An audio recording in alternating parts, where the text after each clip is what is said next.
So I didn't get quite as many games this month as I did last month, but I'm kind of saving up because we're going places.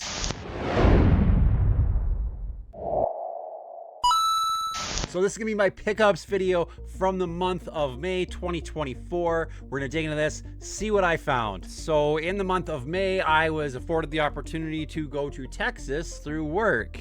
And while I was there doing some work, I ended up having the opportunity to go to a couple of game stores. So went to a game store in Midland, Texas, went to Retrofunk. There's a video coming out about that. You have to check that one out. Check out that store, see what I picked up there, but we're gonna take a look at what I got there right now. So Retrofunk had quite a few things there. They had a few games that I was gunning for, and ones that I picked up are pretty fun, ones that are kind of enjoyable, and one that's really, really hard. Now, a game I picked up that's gonna be kind of hard is gonna be Akari Warriors. Now, I have the second one. All I need left is the third one, which I'm excited to find and pick up. Maybe I'll be able to find that here in the month of June. Now, Akari Warriors is an SNK game, and it was originally an arcade game. Now, the arcade had a rotary joystick, so you could move the character any direction you were wanting to go and shoot, which doesn't super translate over to the D-pad on the Nintendo. Still an interesting game. You can play 2 players in it. You can press ABBA if you die, and you'll come back to life, which is helpful, but I feel like I'm going to be pressing that like every 10 seconds because I get killed a lot in this one. Now, originally, SNK wanted this to be a Rambo First Blood game, like a licensed game for that movie, but they couldn't get the rights to the movie. You don't seem to want to accept the fact that you're dealing with an expert in guerrilla warfare. So we ended up getting Akari Warriors instead, and it's still, I mean, it's Akari Warriors. I feel like it's like a staple. Everyone knew about it back in the day. Everyone had a friend that had Akari Warriors, and back in the day, we all thought it was fun because it was Akari Warriors. Now, it does have those 2 sequels. Victory Road is the second one. The Rescue is Akari Warriors 3. I have Victory Road, just gotta find the rescue. Now at Retrofunk, I also picked up Bubble Bobble. This is one that I've really been looking for. I found a few copies that always had like damaged stickers. So when I found this one, it had a pretty clean sticker. I was excited to grab it. Now I do have fond memories of playing Bubble Bobble. I remember playing it one day at the house and my aunt and uncle showing up and my uncle coming in the room and being kind of excited to see it, playing with my cousins and having a lot of fun. This is just a simple, fun game that I feel like anyone can play. You can really enjoy it. There's not a lot to it. No wonder there's so many different Bubble Bobble games. And we also got that Rainbow Island series from this. Bubble Bobble, so glad to have this one in my collection. I crossed off a couple other games, one off my hit list. That's gonna be Shadow of the Ninja. This is like Ninja Gaiden with 2 players. And it's awesome. I mean, back then we had so many different Ninja games on every console, right? Ninja Gaiden, Shinobi, and then we had Shadow of the Ninja. This one is such a fun 2-player game, and this one really doesn't get enough recognition. I feel like this one falls along like Jackal, where it's just a sweet, fun 2-player game that you can pick up with a buddy and have a super good time with. Now, the sword attack can be a little close quarters. You can only hold one weapon at a time. You can't, like, change out to the other weapons you pick up. But if you're picking up swords, and you keep picking up swords, you will upgrade that sword attack until you accidentally bump into a different weapon, and all of a sudden, you've got the throwing stars, and you're starting all over, leveling those up.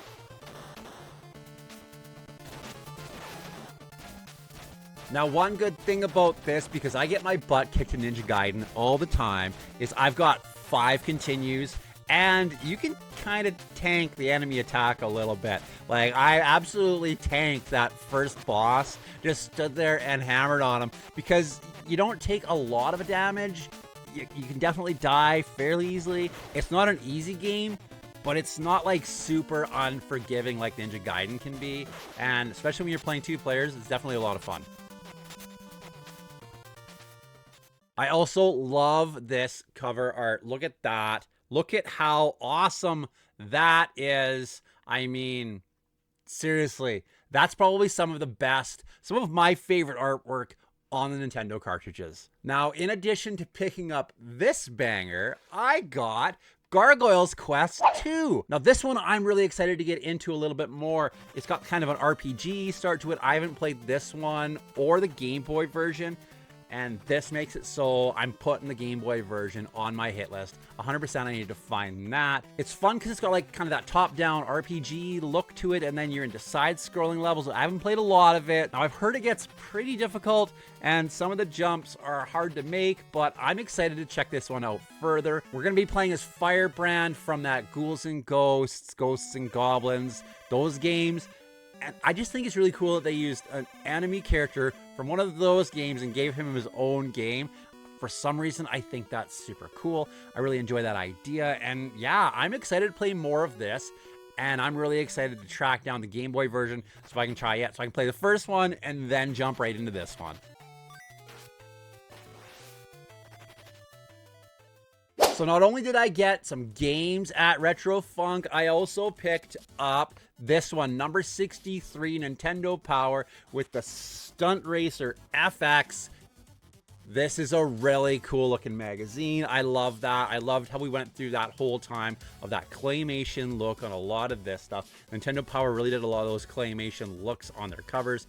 That's awesome in my opinion. I'm really excited to get more Nintendo Power magazines. I mean, I got the bug bit me with the last three, and I am just so stoked to get more. This one right away, I love this Game Boy advertisement with the skateboarder on it. We've got that Stunt Race FX. Look at this. Oh, that claymation look in this one. I mean, they even translated that over into the game a little bit. That is such a cool look. I love these cars. I love the look of this four-wheel drive guy here. That is so cool looking. And then we've got the Lord of the Rings Volume 1. Look at that. Oh man, that's one I need to play for sure. We've got the Death and Return of Superman. Who remembers the Death and Return of Superman? Remember that being like a big deal? I remember that being huge in the nerd community in that comic book realm. I remember they came out with those other 3 or 4 Superman, and you were like, ooh, which one is it? Which one's gonna be? And then they just brought back Superman. But they didn't even stick with it. They weren't like, yeah, we're committing to this. They were like, no, Superman's back. Surprise! I mean, this game looks cool. These magazines are awesome. And then with Survival Goes West on the side there, we're gonna look at the poster, and the poster in this one is super, super cool. Look at that. The Incredible Hulk coming soon to your Super NES from US Gold. That is a cool looking poster right there. Now, Sonic was nice enough to give me this one included in the bundle. I bought all those games, so I did spend a little bit of money there. Sonic was awesome enough to give me this, so this one I'm going to cherish forever. Thank you so much to Sonic. And thank you so much to everyone in Midland, Texas. I was really excited to check this one out. So after this, we decided we were going to drive to Odessa, which is like just outside of Midland. It's not a far trip. So we drove to Odessa, checked out a store there. Now in Odessa, we went to Retro Hall. Now they were just moving stores when we were there. They were in like a basement store, and I think they were moving to a bigger store. So didn't do any filming there, but did pick up some games while we were in there. Now at Retro Hall in Odessa, Texas, I picked up Bump and Jump. Now I had Bump and Jump as a kid on the Intellivision, so I was really excited to get this one. Check out some of its racing action. This one's cool because you're kind of just crashing into everybody, trying to push them off the track into the walls. He didn't slam you, he didn't bump you, he didn't nudge you, he rubbed you. And rubbing, son, is racing. Now originally Bump and Jump was an arcade in Japan, and it was called Burnin' Rubber. Now I'm guessing there was some sort of licensing issues in the States and North America, which is why they went with Bump and Jump. But man, Burnin' Rubber would have been way more fun of a name. Really, it's a super fun racing game that I'm really excited to have in my collection. Glad to have some of those memories from playing it on the Intellivision and getting to try it out on the Nintendo. Now, I also got Dungeon Magic, the Sword of the Elements, and this is an interesting one. This is like a first-person, point-and-click RPG, and as I was playing this one, I had this odd feeling. I'm moving around, I'm walking around, and I had flashbacks to playing a computer game. I had a Dungeons and Dragons game, Ravenloft, when I was a kid. And I remember playing that one and the feeling of exploring the world in a time when they didn't have all the open world games that you have now. There wasn't all of that happening. It wasn't a thing. So I remember playing those games. This one sparked that because I was walking around and I can remember thinking, man, like at that moment, as a new player for a game like this, you're walking around, you're exploring the world, you're talking to people, and you're seeing those graphics. Those graphics aren't the greatest graphics, but back then, that was the best we'd ever seen.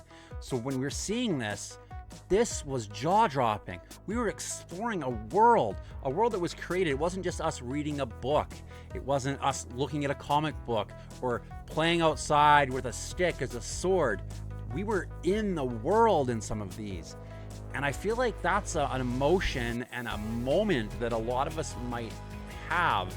And if you take a second to think about it, think about those moments when you were first playing some of these games, first experiencing them, those first experience emotions. I feel like that's a really deep thing. This game brought that moment back for me. I don't know if I'll play a lot of this one, but I'm kind of excited. I feel like every time I play it, every time I'm walking in it, moving one step forward, seeing that screen load and change in front of me, seeing the walls, seeing the villagers that I could interact with and talk to, moving around. I feel like I'm always every time I play this one, I'm gonna have that moment of nostalgia, that little spark of excitement and joy, or those first feelings of something, those first moments experiencing something, which I'm excited and glad I have this game. I'm excited I have this game, and it was going to cause that moment in my life. So Dungeon Magic, haven't played a lot of it, don't know a lot about it. If you know anything about it, definitely let me know. And if you like what you're seeing, hit that like button. I promise the next game is going to be one that's going to throw some more emotional feels, maybe a little bit for some people. So if you're not subscribed, subscribe to the channel. Every month we're going to do what games I picked up. I do unboxings of retro game treasures. I go on adventures. I find lots of cool things. I mean, I went to Texas, went game hunting. A Canadian in Texas. Definitely check out that video. Now, the last one I got at Retro Hall in Odessa is MC Kids. Now, this is McDonald land in like Europe, and it's a McDonald's video game. Like, Mickey D's was pushing real hard to be everywhere back then. We had Mickey D's in everything. I mean, we all had the toys we were getting from McDonald's. Looked at some of those the other day in another episode. There were so many cool McDonald's kids toys. I didn't eat at McDonald's a lot, but this is an interesting game here. This is a platforming, side-scrolling platformer game, and it's basically a Mario Brothers 3 clone, but they did some interesting things with it, and I honestly don't hate it. What I do love in this game is the music. The music in this is awesome. If you haven't checked out my buddy Russ Lyman, definitely check out his channel. The music he uses for a lot of his stuff is out of this. Like his main music in his weekly Warp Pipe comes from this. This has got a banger soundtrack on it.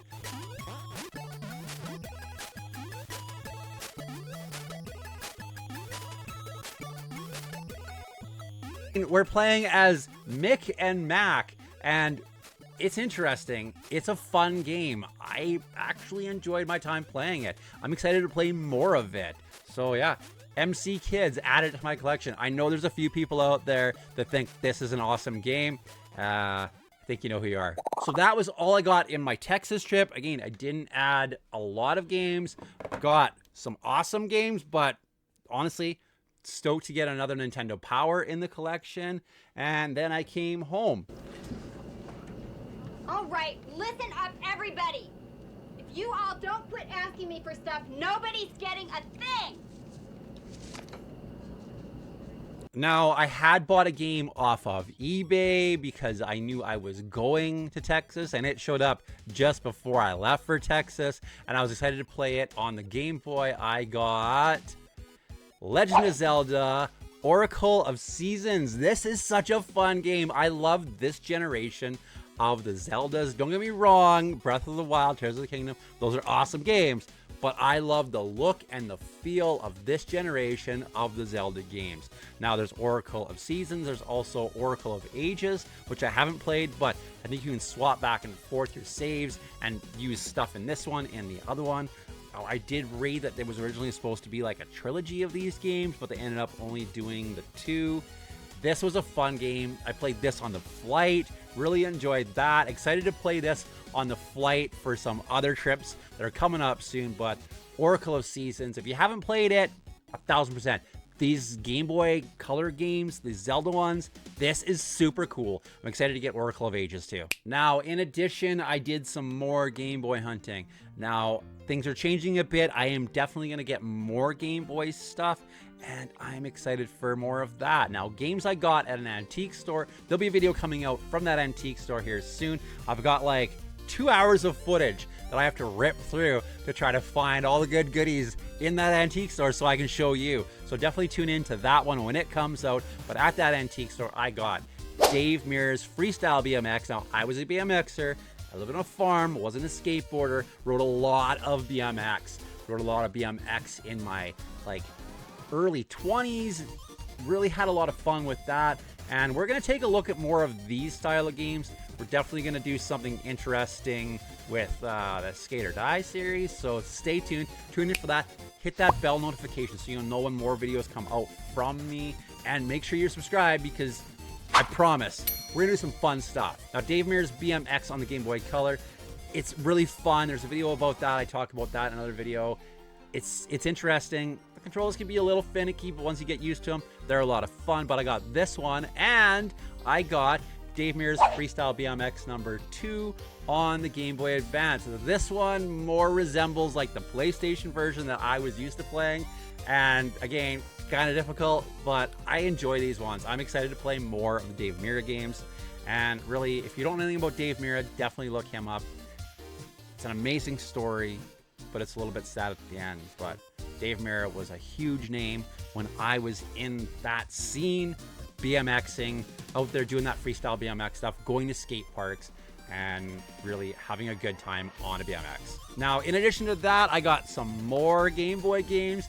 I got Terminator 2, T2 Judgment Day. This is a pretty cool game. Apparently, it's got 6 levels in it. I've made it through 3 levels, so I haven't even got to what I imagine is going to be the fun level. The first 2 levels are like a side-scrolling platformer style game. The third one is a puzzle that I definitely died trying to play. Apparently, the next one is the motorcycle scene from Terminator 2, where you're getting chased by the tractor trailer. I'm excited to check that one out. It's a fun, interesting game that I honestly had a lot of fun with. It was odd. It was hard to follow a little bit. I kind of had to figure it out as I go. I died a lot, but I mean, I made it to level 3, so it can't be that bad. Excited to play more of this one. Now, another one I got, and this one, I had a cousin, and he always had all the cool things. Like, you ever have that, you have that cousin or that friend, and they would have like the awesome stuff, and the stuff you had, you just maybe didn't feel like it was quite as awesome. And it had nothing to do with what you had or what they had. It was all based on the way you looked at them. I thought that cousin was so cool. I thought my cousin Robbie was awesome. And everything he had, I wanted to have. So on the Nintendo, I had Marble Madness. And Marble Madness is a great game. I love Marble Madness now. But back then, he had a game called Pipe Dream. And I had never played Pipe Dream. I just saw it. The name is cool. I remember asking my parents, what does that mean? And them explaining the term Pipe Dream to me. So when I saw this in the little basket of cheap Game Boy games, I was like, I'm going to get that. I'm going to experience Pipe Dream so I can know if or yes or no the games that Robbie had were better than the games that old Screecher had here, right? So I ended up putting Pipe Dream in, and I tell you what, I'm so glad I had Marble Madness. I haven't played the Nintendo version of this that he had, but if it's similar to this, I am glad I had Marble Madness. This is an interesting game, but I don't know what I'm doing, and I guess I'll play more of it and I'll figure it out, but it's just so cool to have that past, that history, that memory, and now I get to kind of relive those moments. That's the best thing about nostalgia. Now I also got Paperboy. It's Paperboy. I can't remember, like, to the first like 5 houses, I'm like, okay, I delivered the first 2, I missed that one, I get the third one, I missed this one, and then I completely forget what I'm doing next. I'm sure people in the comments are gonna tell me I'm an idiot, and there's a way you probably open the map, be like, oh, I gotta do this one and this one and this one. I can't memorize that. I get so excited to play Paperboy because it's Paperboy, and then I just repetitively die, and I'm not excited to play Paperboy anymore. I think Paperboy has that like stigma of being like one that's a classic, one that we all knew about, one that we all wanted to play. But then when you play it, you're like, ugh, it's Paperboy. Ugh. So yeah, I got Paperboy as well. So we've looked at some Nintendo games, we've looked at some Game Boy games, and now we're gonna look at some Super Nintendo games I got. Now, I was on Pixel Game Squad's Whatnot. If you haven't looked at a Whatnot, it's like eBay with like Facebook, like YouTube all at the same time. They're live, they're selling games in an auction format. If you haven't done a Whatnot, definitely check one of them out. I suggest Pixel Game Squad. Retro Rix is really good. Mort has one. Arkansas Picker has one. There's a lot of people that do these Whatnot auctions, and they're a lot of fun because you're interacting with them, you're talking to them, you're seeing what people are buying, you're seeing what people are spending on this stuff, and it's a lot of fun. Definitely check a Whatnot out, and I highly suggest checking out Pixel Game Squad, because from Riff and Ricky, I ended up getting a couple games that I was kind of excited to get. Now, I just saw Todd McFarlane, watched the video about Calgary Fan Expo, got to meet Todd McFarlane there, so when I saw Spawn come up on their Whatnot, I was like, you know what, I am going for that one. Ended up picking up Spawn. Really excited to have this one. Got it, put it in, and I was like, it's gonna be a Spawn game. I need my Spawn fix. And it feels like the levels I've made it through are like the first 2 levels, and it feels like just kind of a mediocre beat 'em up on the Super Nintendo. If this is any good, please, please, please let me know in the comments. I want to hear your thoughts on every one of these games. If you have a memory, if you have some nostalgia for some of these, let me know. I love hearing your stories. But Spawn kind of fell a little flat for me. I'm sure people will love it, and I want to play more of it to get into it. All these games are new to me. They're all like this month, so I haven't got a chance to play really deep into a lot of these, but maybe this one will get better the further I go in. Now, the next one, I have memories of playing the first 2 games in this series and loving them. I remember playing them with my friend Tyler and really having a lot of fun with the very first one, the very first Donkey Kong Country. Now, I ended up getting the third one, Dixie Kong's Double Trouble. I don't have any memories of this one. I don't have any experience of this one. Definitely played the first 2 with Ty back in the day, but ended up getting this. It came with the manual. Excited to get both of these. You know what? I have the first one. Now I'm going to have to find the second one, and I need to play them. I think I want to play them like sequentially. I want to play through the first one. I know I'm going to die in the mine carts, and I know I'm going to pull my hair out, and then I'm going to play the next one, and then I'm going to play this one. I played a little bit of it just to test it, but this was a fun game. I'm excited to play all of those because I have a lot of nostalgic memories for the Donkey Kong games, because I was standing there on the ground floor, like I'm sure a lot of you were, when they first came out. We got to see that, and this was like, technology took a step forward when it went from one version into this. This was crazy for us to see back then, and I'm excited to play more of the whole series of Donkey Kong. So that is what I got in the month of May, and it doesn't look like a lot, does it? You're probably like, that's it? That's all you got? You had a whole month to collect video games, and that's all you got? Well, you know what? June is hopefully gonna be a big month, because we're going to SoCal Gaming Expo in California. Really excited to go there. Gonna be hanging with Russ Lyman, gonna see the boys from Pixel Game Squad, gonna see Mort, gonna see a bunch of awesome people there. Really, really, really excited for that. Gonna spend some time in the sun, gonna check out some game stores, gonna go to Hidden Gem, gonna check out a bunch that were suggested by them. Honestly, we're going to the beach. We have Skate or Die stuff we're filming. It's gonna be crazy. There's gonna be so much going on. And then I'm gonna wrap a Disneyland trip into that. Now, in addition to SoCal Gaming Expo, June 29th, we're gonna go to the Calgary Video Game Collectors Show. Check it out. I'm gonna go with my buddy Craig. We're gonna take a look at that. Really excited to check that one out too. So hopefully between SoCal, games in Southern California, game stores, that show, and a couple other trips planned to the city, hopefully June's stack is another fat stack of games. Really excited for that. Make sure you tune into that. Make sure you check out all the other videos on the channel. June should be a really big month in game collecting for me.